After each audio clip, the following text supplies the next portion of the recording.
Matapos namang ulanin kaninang madaling araw, bumubuti na ang lagay ng panahon sa Camarines Sur. Gayunman, nananatili pa rin naka-alerto ang mga otoridad. Mula sa Pasakaw Port sa Camarines Sur, may ulot on the spot si Sherry Anton.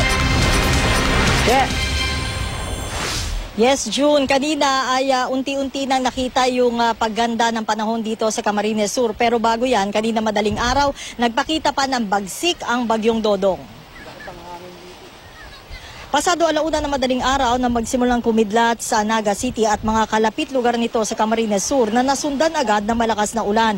Ganito rin daw ang naranasan sa Daet, Camarines Norte, bandang alas 9 naman kagabi. Pero wala pang kalahating oras nagtagal ang ulan. Pagputok ng liwanag, mas maaliwalas na kalangitan na ang bumati sa mga taga Camarines Sur at Norte. Ramdam na rin ang muling pag-init ng panahon dito. Dahil wala ng public storm warning signal, ibinuwag na ang Operation Center ng CAMSUR, Provincial Disaster Risk Reduction and Management Office. Walang reported casualty, injury o damage sa community sa CAMSUR. Pero may stranded passengers pa rin sa Pasakaw Port na kinalalagyan nga natin ngayon na kaninang umaga ay nagsimula na ring bumiyahe. Sa ngayon daw, naghihintay na lang sila ng official report mula sa mga munisipalidad nila.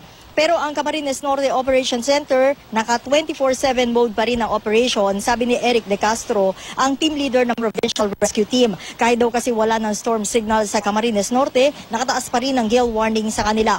Nasa 2 to 4 meters pa rin daw ang taas ng alon sa coastal areas, kaya naghihintay din muna sila ng abiso mula sa Pag-asa. Wala rin daw silang reported casualty, injured o damages, at ito ay mula daw doon sa 12 munisipyo nila. Sa ngayon daw, tuloy lang ang information gathering at dissemination ng CAMNORTE, PDRRMC, OPSEN, sabi ni De Castro. June, yung nakikita nyo sa bandang likuran natin, ito yung bangka, ito yung last trip na bangka na babiyahe papunta sa San Pascual, Masbate. Gayon din sa Burias Island. Ito yung isa sa 3, June, na nagsimula nga kaninang alas 7 ng umaga at nasundan ng alas 10 ng umaga na biyahe. Pero ang paalala ng Philippine Coast Guard, June, sa ating mga mananakay, kung sila ay may plano na bumiyahe papuntang San Pascual, Masbate at gayon din sa Burias Island, bukas na lamang daw na maaga pumila dahil ito na yung last trip ngayong araw. June?